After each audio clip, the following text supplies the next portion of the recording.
நான் உங்கள் Nitish publisher Vadivelu master. மேக்ஸ்னாவே பயமாக இருக்குங்களா? கவலை விடுங்க. நம்ம நிதிஷ் மேக்ஸ் கைடையும் நம்ம சேனலையும் ஃபாலோ பண்ணுங்க. வாங்க வீடியோக்குள்ள போகலாம். Chapter 10 Ordinary Differential Equation 12th 2 marks. ஜென்ரலாக இந்த எக்ஸசைஸில் நம்ம 10.8 எக்ஸசைஸ் 10.8 வந்து வேட் ப்ராப்ளம்ஸ்னு இருக்கும். அதை வந்து நம்ம 5 மார்க்குக்கு மெயினாக ஃபோக்கஸ் பண்ணுவோம். மற்றபடி இந்த 2 மார்க் 3 மார்க்குக்கெலாம் நம்ம ரொம்ப ஸ்ட்ரகிள் ஆகும் இந்த சாப்டரில். ஸோ 2 மார்க்ஸுக்கு என்னென்ன டைப் ஆஃப் சம் பாசிபிலிட்டி இருக்குன்றதை முதல்ல இந்த வீடியோவில் பண்ணிடுறேன். அதுக்கடுத்து ஃபாலோயிங் வீடியோவில் ஒவ்வொரு டைப்புக்கும் சில இம்பார்ட்டன்ட் சம்ஸை எக்ஸ்பிளைன் பண்ணி அந்த மெத்தடை சொல்கிறேன். ஓகேங்களா?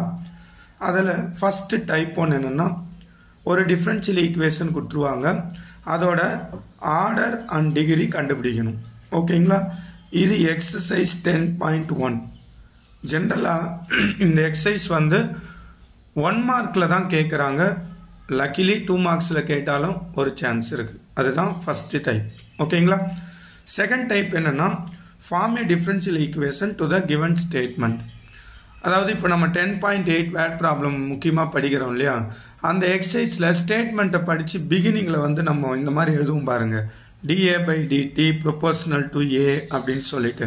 ஸோ அந்த மாதிரி ஒரு டிஃப்ரென்ஷியல் ஈக்குவேஷன் ஸ்டேட்மெண்ட் கொடுத்துருவாங்க, அதை ஃபார்ம் பண்ணுறது தான் செகண்ட் கேட்டகரி. இது எக்ஸசைஸ் 10.2. ஸோ இதுவும் ரொம்ப சிம்பிளான ஸ்டேட்மெண்ட்ஸாக தான் இருக்கும். அதை ஃபார்ம் பண்ணுறது நம்ம 2 மார்க்ஸில் பார்க்கலாம். Next third category, form the differential equation given an arbitrary constant. அதாவது ஒரு ஈக்குவேஷன் கொடுத்துருவாங்க. For example y² = 4ax parabola. இதில் ஏன்றது ஒரு ஆர்பிட்டரி கான்ஸ்டன்ட் அப்படின்னுவாங்க. ஸோ நம்ம இந்த ஏவை ரிமூவ் பண்ணி ஒரு டிஃப்ரென்ஷியல் ஈக்குவேஷன் ஃபார்ம் பண்ணணும்.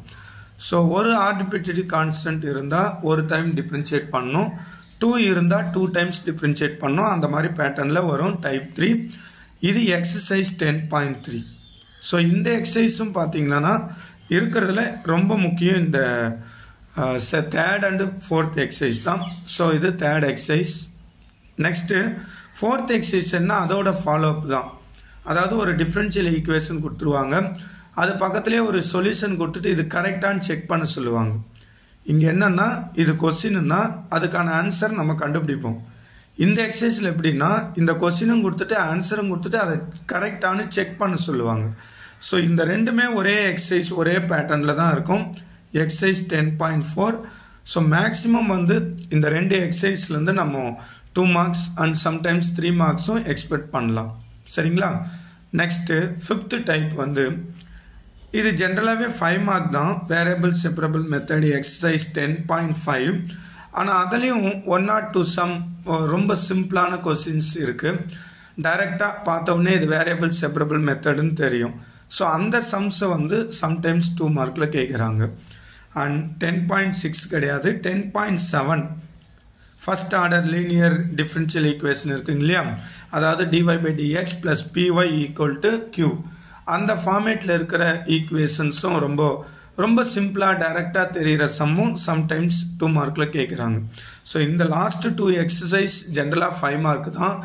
இருந்தாலுமே அதில் ரொம்ப சிம்பிளாக இருக்கிற கொஸ்டின்ஸு 2 மார்க்கில் கேட்குறாங்க. ஸோ இப்போ நீங்கள் 2 மார்க்ஸில் மெயினாக ஃபோக்கஸ் பண்ணணும்னா 10th சாப்டரில் இந்த டைப் 3 ஃபார்ம் த டிஃப்ரென்ஷியல் ஈக்குவேஷனும் அந்த டிஃப்ரென்ஷியல் ஈக்குவேஷன் கரெக்டானு செக் பண்ணுற எக்ஸசைஸை நம்ம பார்க்கலாம். ஸோ இப்போ ஃபாலோயிங் வீடியோஸை தொடர்ந்து பாருங்கள். இந்த எல்லா டைப்புக்கும் முக்கியமான சம்ஸை எக்ஸ்பிளைன் பண்ணி நம்ம வீடியோவாக பண்ணுறோம். ஓகேங்களா? தேங்க்யூ.